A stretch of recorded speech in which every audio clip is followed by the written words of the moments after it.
Hey everyone, this is John from EastCoastArmory.com, and I'm here today with a project update video for this 1/6 scale M4A3E2 Jumbo Sherman tank.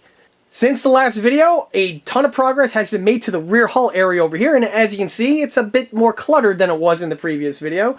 But of course, all this information we're going to be going over, so just sit back and relax. And with that out of the way, let's go ahead and kick this video off.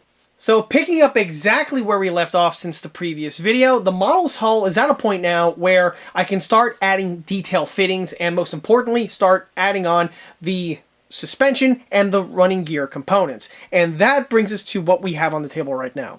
These here are the rear idler mounts, and specifically these are the cast resin VVSS Sherman idler mount set from ECA.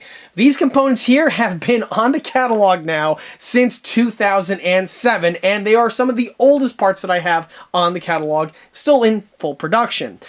At the moment, they are listed on the catalog. However, I do want to phase these out and replace them with a 3D printed counterpart at some point in time. However, for this particular build here, I'm just going to roll with the cast resin ones because, well, frankly, but they do a decent job for what I need them for. And with this build being static, it works just fine. So the idler mounts on the Sherman are actually very, very important. It's one of the more important bits of detailing that a lot of people don't really think about when they're working on a Sherman.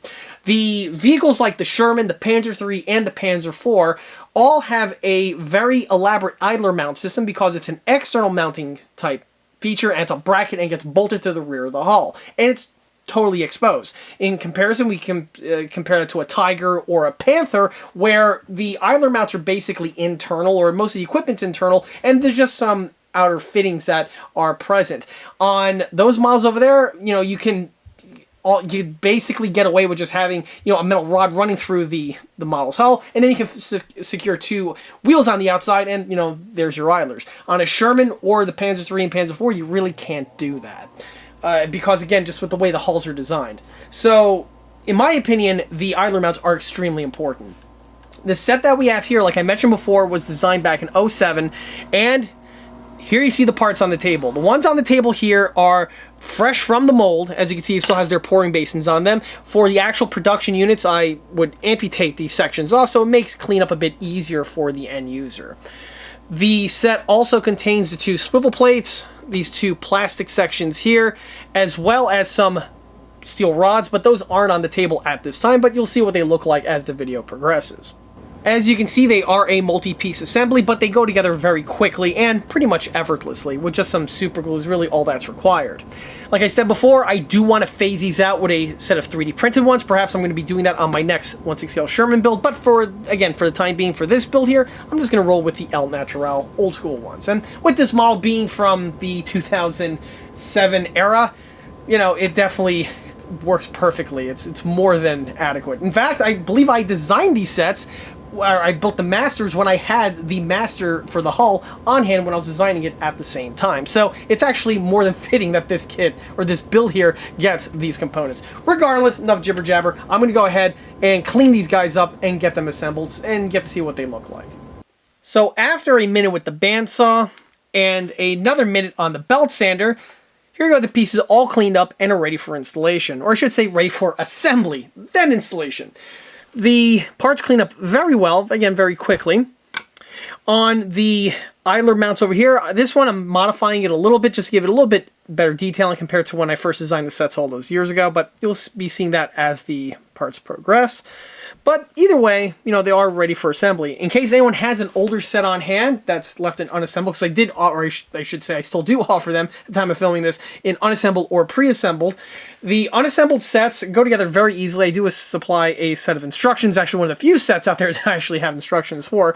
But regardless, the way it's done is that it's really easy not to use the wrong parts on the left and right hand side, because they are left and right hand side specific.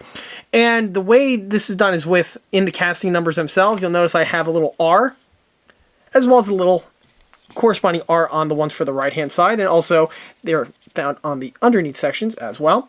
And as you can imagine, this one here has a little L for left. So as long as you follow that, you should be okay. So to assemble them together, this is done purely with super glue. As one may imagine, these sets are purely designed for static use only. They're not really intended for radio control, but regardless, they go together very easily. So the first thing we're going to start with is the actual idler mount housing itself. And this goes on in one certain way. So this one over here will lock on like this. You want to make sure that this plate is making contact with these two bosses on the bottom, just like so. And this is what it looks like once mounted correctly. If you try to mount the other one in, you'll see it will not fit. And if you try to mount it on upside down, you will have this one, it still won't fit, and you will have this crease line pointing upward, which is completely inaccurate. And that is not how these things go together. The way these things go together is that the slip line here is on the bottom, and the pieces line up accordingly. I have to say this because actually, even with the set of instructions that I gave the guy, he actually, years ago, he installed them upside down, which was just bafflingly weird how he was able to pull that off. Regardless, these sets are intended to go together this way. So again, some super glue over here. I'm just going to go ahead and add a little bit amount. This you want to be fairly liberal with the amount of glue on these sections, because again, the glue is pretty much the only thing that's really holding the thing together. So the stronger the glue, the better. You don't want to use anything that foams up like Gorilla Glue or anything along those lines. Just, tried and true super glue should do the job just fine. So I'm just going to line it up accordingly, like so. And that's basically it. This is, by the way, also illustrated in great extent into the instructions that are supplied. But I like to put a little smear of glue right there on the seams where everything joins up. Same thing down here. And in here as well. So that's one unit right there. As you'll notice, these sections are not drilled out yet. This will be done after the unit's fully assembled because it needs to line up with the hull, and if there's any sort of yawing with the hull, this can potentially throw off the alignment, so that's why I just like to do that after everything is fully assembled. But I'm going to do the same exact assembly on this fella over here. By the way, for the glue, I'm not using my Great Plains Pro Thick CA. I actually ran out of that stuff. So to restock, I actually tried the stuff that's on Amazon. It's basically like their version of it. And so far, it seems to be working pretty good. I have the link to this stuff listed below in the video description. There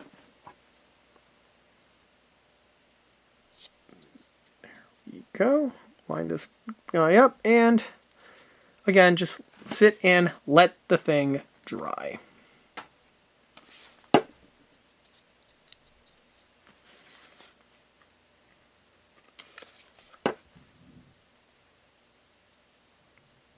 Smear it in, acts as cast texturing, and it just makes for a nice seamless look. Okay, so you just want to let the glue set for a few minutes or so, and then come back and then you can install the side sections.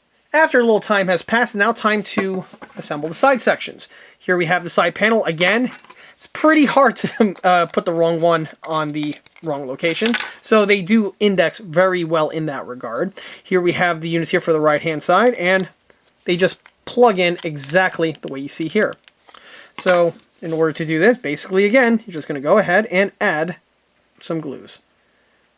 I like to add, again, a liberal amount of glue, or a somewhat liberal amount of glue to these sections right here. And then I add adhesives to these sections right here.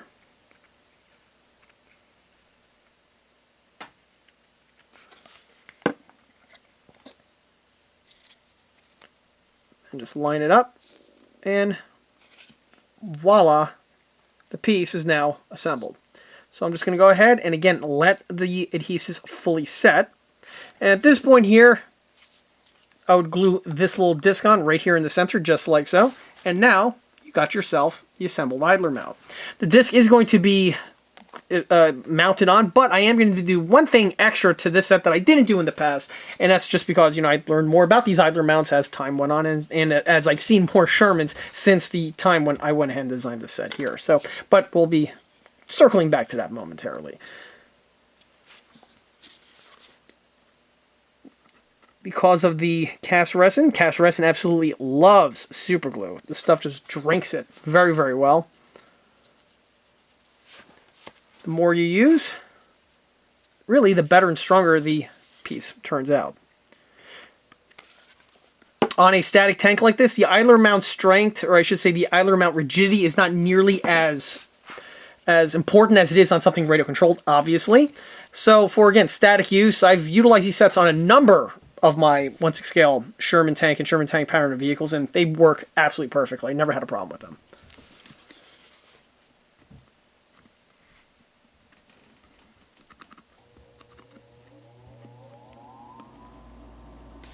Remember, on the real units, these things are all cast, so, you know, you would have some texturing going on, and there are some things to add to that to improve them further, but from here, this set is fully assembled. Well, just about, I should say. Alright, it's no point getting the other one on camera at this time, so I'll go ahead, set this aside, and continue with the assembly off camera. See you guys on the next scene. Aside from the idler mounts and other suspension parts, the major portion of this video is going to be focused on fleshing out the rear plate area of this vehicle. And one of the most iconic bits of detailing for this pattern of Sherman are the exhaust manifold system. With the Jumbo being based off of the M4A3, it would have had the GAA V8 from Ford, and vehicles equipped with that engine would have had the exhaust in the following format. They're very distinctive because they have two exhausts that emerge from the hull, and they gooseneck upward to this unique shape that we have here. Of course, the two are a mirror image from one another. These units here are made out of cast resin and are on the ECA catalog. In fact, they've been on the ECA catalog now for over 10 years. And the pieces are, you know, still as viable today as they were back then. I do want to eventually make a supplement set of these pieces here made out of 3D print. Not because these ones are obsolete or anything, it's just that these ones here are being made out of cast resin, are solid through and through, as you can see. And I always wanted to make a set that was nice and hollow, specifically for use on RC tanks, because if you have a smoke system, obviously it would be much better for that type of application. Currently on the catalog, I do have a service where I modify these, where I take them and I hollow them out on my mill, and I do other tricks to them in order to get them hollow so that you could go ahead and plug it into a smoke system. I have done that in the past. However, I would just like to go ahead and make another set that are in 3D print, but that's best suited for another project. For this one here, being a static tank, the old school cast resin ones are more than suffice. These pieces here were really nicely done when I designed them all those years ago. They have some good geometry to them, and they also have the cast texturing on them, as you can clearly see. The real units were made out of cast metal, so with the pieces with their cast texturing integrally molded on, it makes for a nice detail set. The pieces are simply just going to get fastened to the rear of the vehicle with adhesives, and I also have some fastener heads that are going to be added to the appropriate locations, thus completing the look. Another really important piece of rear hull detailing is the rear access plate. The M4A3 had to have some access into the rear area just to get to the engine section, and to do this on the lower hull, that was facilitated by a swinging armored door that we have right here. The armored door was something that I've actually had listed on the catalog for many years in cast resin. That set has now been retired in favor for two new sets made out of 3D print. This here is one of them, and the other version is basically the same thing, but in a slightly different flavor. So the one that we have here, first and foremost, is a pre-production sample. This is a resin print, while the actual production units are made out of the SLS white nylon prints that I've shown on several other builds on this channel in the past. The other thing to mention is that, like I stated before, there are two flavors of prints, or I should say two flavors of styles. This one here is intended for use just on static tanks or tanks where the functional hatch is just not necessary. Then the other version is the full detail package. That one, I'll go ahead and throw some photos up right now on screen, is the exact same file where we have the exact same detailing found on this example over here on the outer face. However, that one also has the full interior detailing as well as separate printed hinges so that you can make the unit fully functional. This would be best if you have the tank either as it's radio controlled and you need to get access back there for something, either a switch or a recharge jack or something, or if you're building your model with a full interior, it has, you know, it's great to have the unit actually function like it does on the real one.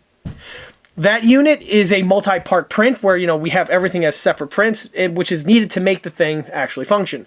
This one here is the more affordable option in case you really don't need any of that other extra stuff. You just want the external detailing, no problem. I got your back with this one over here. This one is fully detailed with all of the external details that are relevant for this section. Of course, having access to not one but two M4A3s to take some really good photographic walk around references of, I was able to translate as much of those details as possible onto the unit that we have here. So first we'll have the actual hatch itself, has the correct geometry to it as well as the correct scale. You can see it's made out of a multi-part system on the real unit specifically, where you have the main hatch itself. Then we have this locking mechanism over here, which is really, really simple. It's nothing more than a stamped steel plate that's nice and curved, as you can see. The unit is welded to the hatch, and we have the weld bead detailing right there. We also have the fasteners, which on the real one, this is how you secure it to the tank. No locking mechanism or nothing, just 3 hex bolts right there. You just remove those hex bolts and the unit can swing open freely. We also have a integrally printed on handle. So basically this set, specifically the one that's closed, is a drop-in install. You take it out of the bag, you index it correctly, add the adhesives, and you're good to go. The handle is right over here. As you can see, it also has the weld beads integrally printed on. You don't even have to worry about that. And on the rear section, we have the hinges. The hinges do have the correct geometry on both the hinge that's connected to the hatch, which of course has its weld beads, and also the hinges here that are connected to the vehicle, which have their weld beads as well. One other thing to mention, it's a really, really subtle bit of detailing that probably most people will overlook if they see a real one, are with the pins. The pins actually are threaded into the hinge, as you can see right there. There's a small little square fastener head, and it also has a little washer connected to it. Again, all integrally printed on, ready to go. And even though the unit does not function, as you can see, it does have the pin detailing on the intersection right there. This one's a little bit, it's fine, just needs to be cleaned up a little bit. Like I said before, this one is a resin 3D print. The production units will be SLS nylon, so that's not going to be necessary. External feel and finish is going to be basically the same. But just this one here, just, needs a little bit, a few swipes here or there with an X-Acto and some sandpaper just to clean it up from where it was printed. But regardless, this one here, that's what makes it a pre-production sample. But the concept is still solid. The hatch here is just, it has the exact same file that's used to make the other one. And as you can see, it's basically ready to go out of the get-go. Another super important bit of detailing that's going to be added at this time is the tow hitch mount. And this is something that has been on my proverbial to-do list now for over 10 years. I have had a resin tow hitch mount for the M4 Sherman family on the ECA catalog since 2005. And it's literally been the exact same mold casting that part since 2005. That part has been dated for a very, very long period of time. And finally, it has been put out to pasture and retired because I now have a better unit, actually 2 better units now on the catalog. So, of course, the new units are made out of 3D print, the big difference between the two, but also they are just better in every which way. I've learned a lot since 2005 on these Shermans. So, the one that we have here, again, I just want to stress, is a pre-production sample. It's a resin 3D print. The production ones are going to be made out of the white nylon as well. Also, there are 2 options available. We have the the World War II version, which is what this one is, as well as the late/post World War II version. As for the differences, I'll mention that momentarily.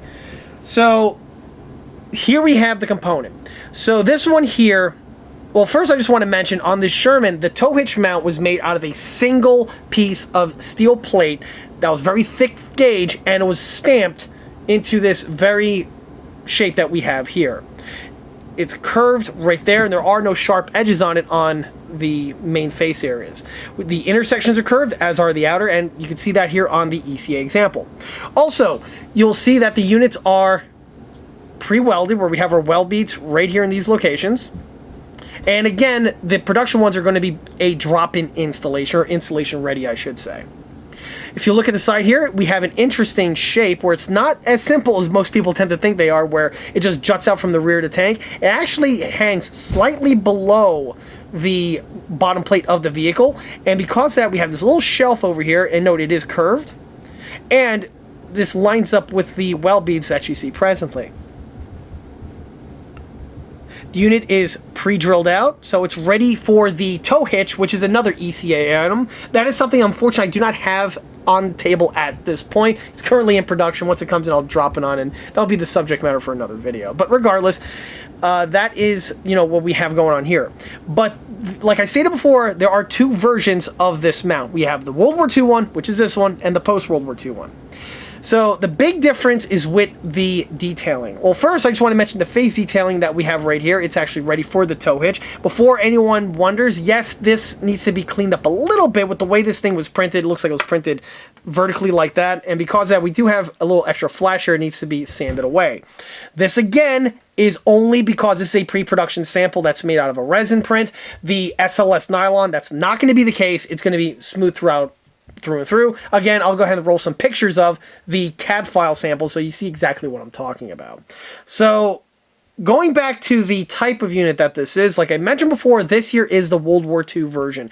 This is the type of tow hitch mount that we would see on Sherman tanks all throughout the World War II period, on all of the Sherman tank family, from the M4 to the M4A1, A2, A3, but not, believe it or not the A4 or the early production M4A3s, because with the way the rear angle shape is. On this one here, you notice it's an angle cut, and all those vehicles that I just mentioned, the M4, the A2, the A1, and the A3, all have this type of style of rear plate. However, the A4 and the early production M4A3s, they had a curved plate, which is something that's pretty unique. This one here is just for those other versions. If there is any interest, I'll probably tool up the ones for the other versions, but that's a topic for another day. So back to the two different styles of mounts that I was mentioning before. This is the World War II mount, and the World War II mount is very plain and simple. Basically, again, bent steel bracket welded to the tank. Easy enough for the job. However, for some reason, late in World War II into the post-war years, they revised this design here, where we had these two appendages emerging from this section here of the tow hitch mount, and then there was this weird hinged bracket mechanism that would be found in place, and this would also be chain retained. For whatever reason, I have literally no idea what the purpose of this extra equipment is actually for. However, I've seen it on basically all of the post-war examples of Sherman tanks that are around, be it M4A3E8s or even the National Guard upgraded M4A3s that I've mentioned and seen in person and have videos of on this channel. So both options are available on the ECA catalog. And again, both are made out of the SLS nylon material, and the unit with the post-war version has all of the correct detailing that would be found on that part. I had some fantastic references on that. So I have the correct geometry of the wings, correct geometry of the bracket mechanism, and even the chain retention system. It's all there.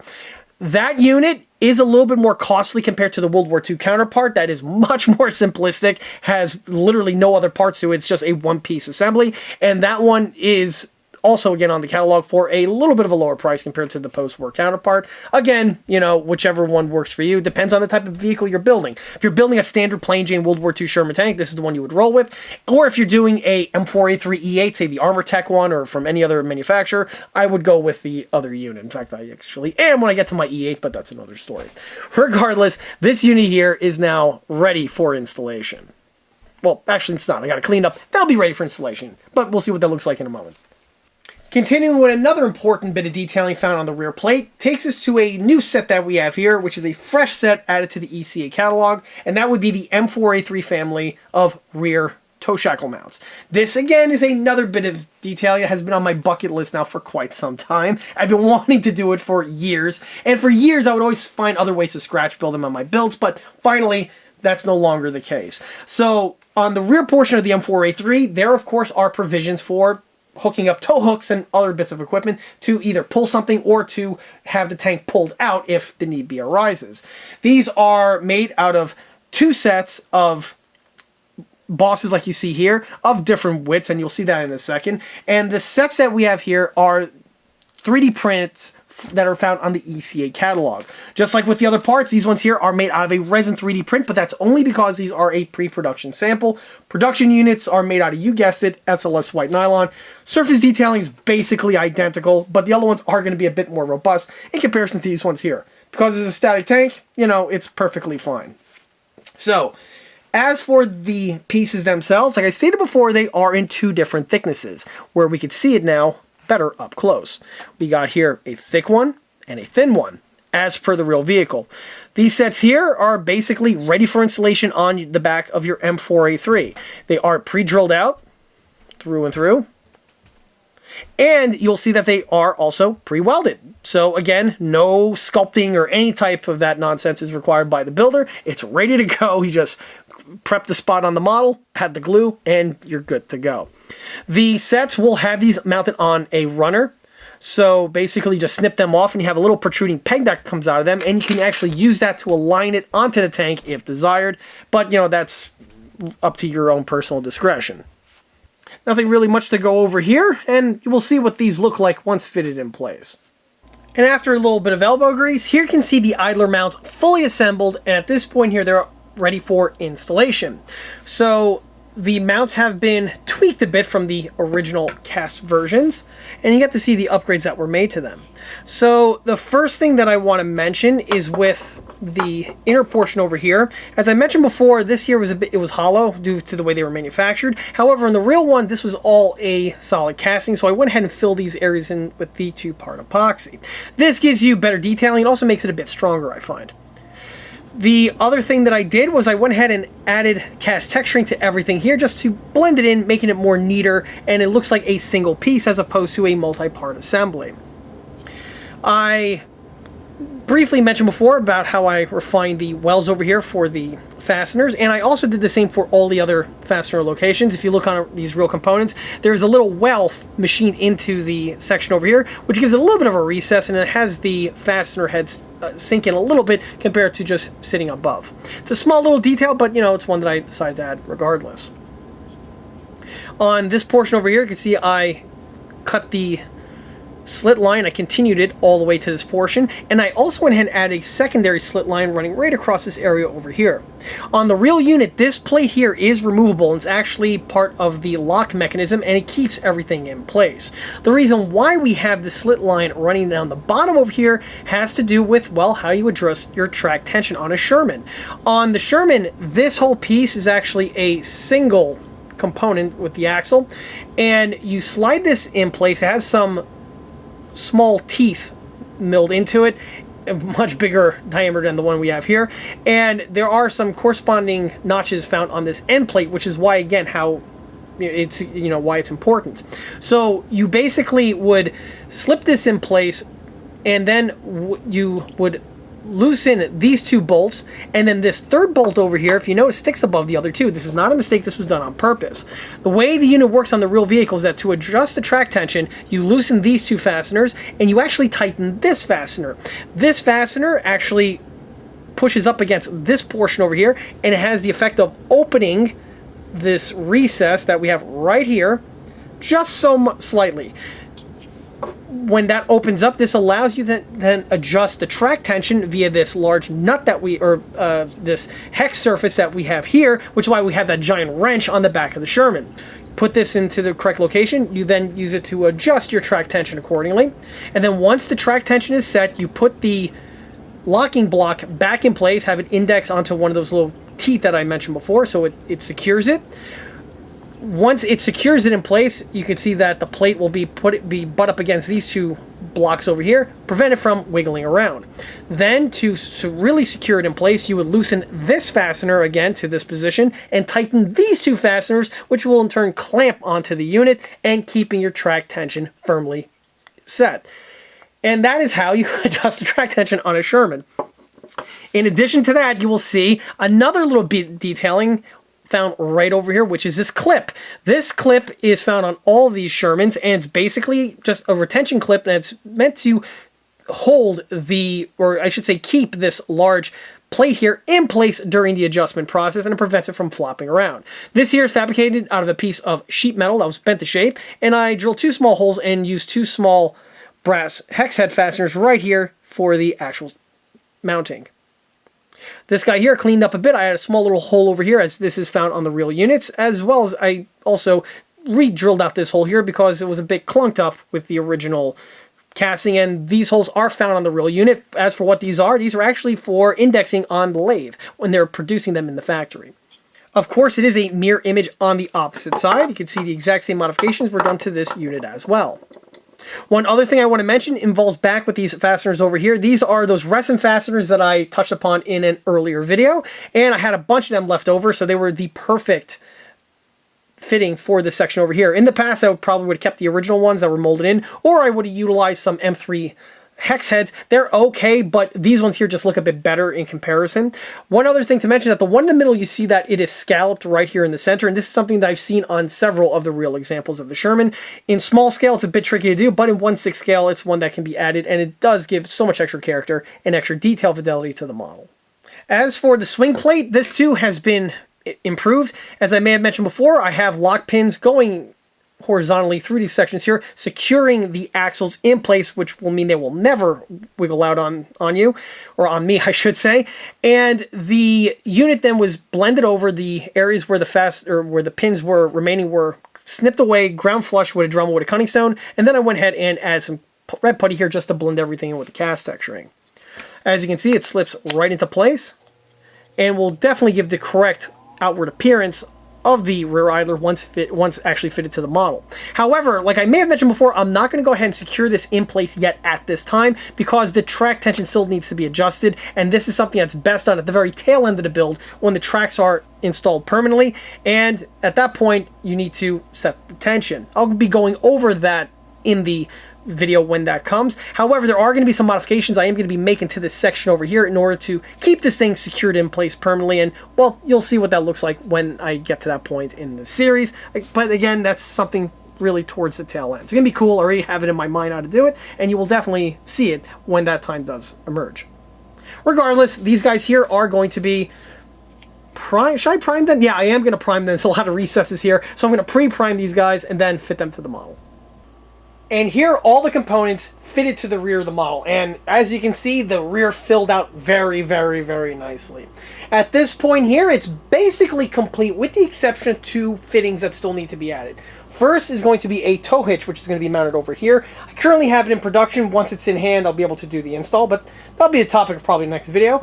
And the next thing is with the flip grill, which will be mounted in this section over here. This is something that's not going to be in the next video, but probably with the next 2 or 3 or so that follows. But regardless, you can really see how the back is taking shape, and it's really starting to basically mirror what the remainder of the build is going to look like.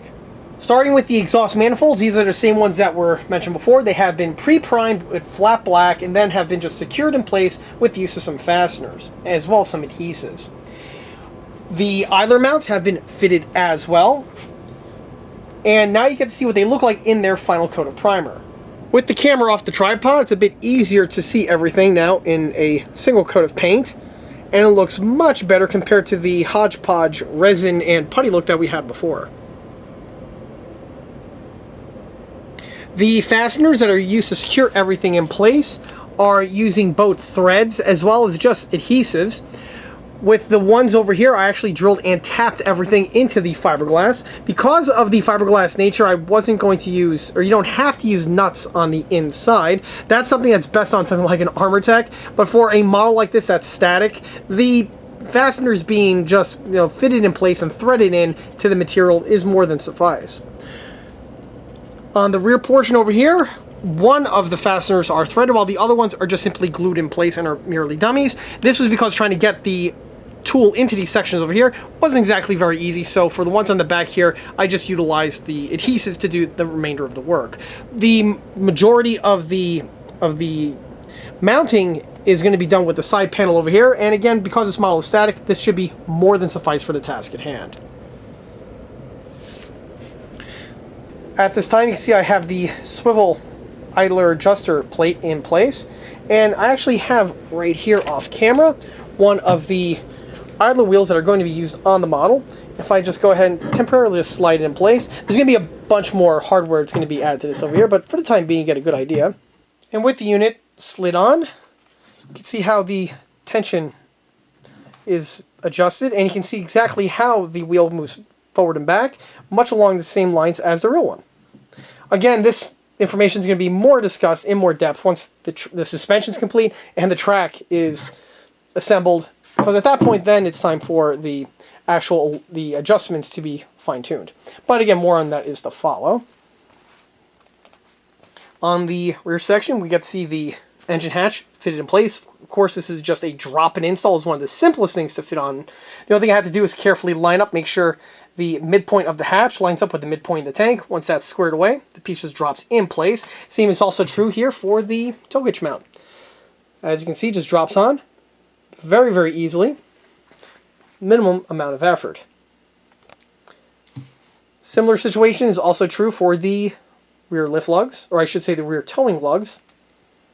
Only these ones you have to be a little careful to have the widths of everything measured out, but once you measure twice and glue once, you should be alright.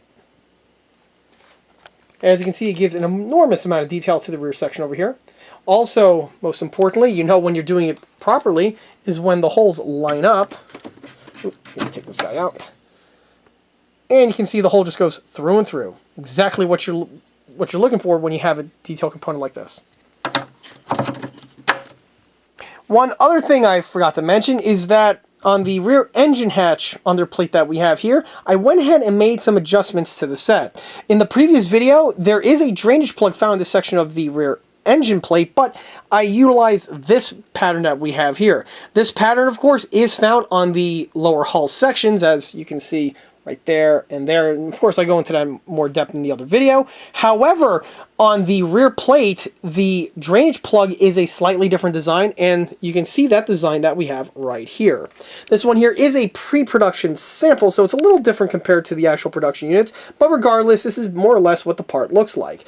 Rather than it being this design, which is like a little plug that descends from the bottom portion of the tank in order to drain any sort of water that's on the inside. For the engine hatch over here, it does the same thing, but instead of it being this little thing that pops up, it's actually just a straight up removable screw that has a large hex type fitting on it. You have this special wrench, it fits in here like a socket. You undo this round section over here, it comes off, and now you could drain whatever fluids need to be drained on the inside portion of the engine compartment.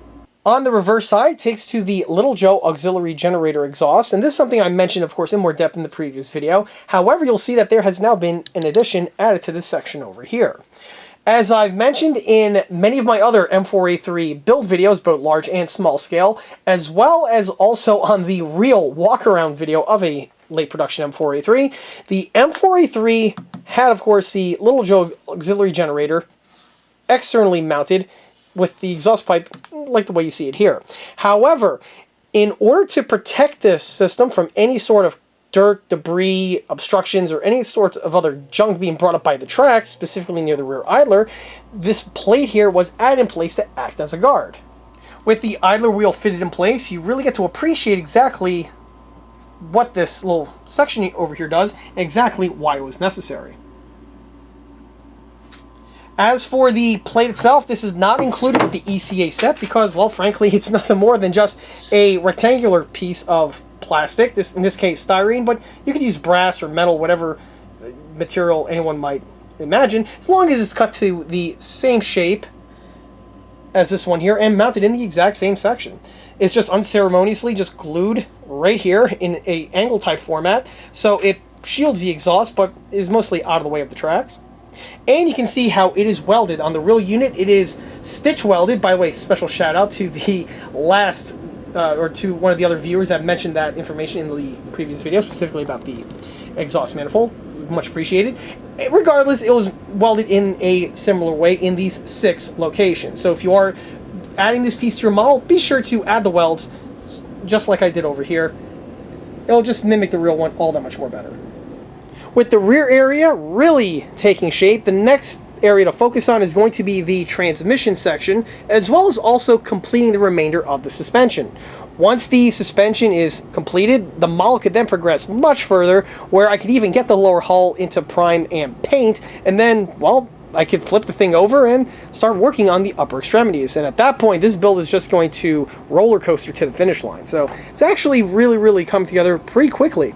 On the top portion, you can see some of the other details that I mentioned in the previous video. These are here just for looks at the moment. They are not glued on yet, because again, these need to be affixed to the model after the suspension is figured out, which is again coming sooner than later. However, more information on that is to come on the next project update video. And with that, that wraps up this project update video for the 1/6 scale M4A3E2 Jumbo Sherman tank. If you like this video, be sure to subscribe to this channel, where it's a great way to keep up to date on new posts of content, being other project update videos for models like the one that you see here, or the other smaller scale model showcase videos that frequently get posted on this channel. Another way to keep a loop of new posts of content is by liking us on Facebook. There, I have more photographs of this particular build that have been posted since the project started, as well as photographs of the other smaller and larger scale builds that have been seen on this channel previously. Furthermore, don't forget to swing by eastcoastarmory.com for more 1/6 and 1/16 scale builds and detail components. Thanks again. I'll be seeing you all again on the next one. Till then.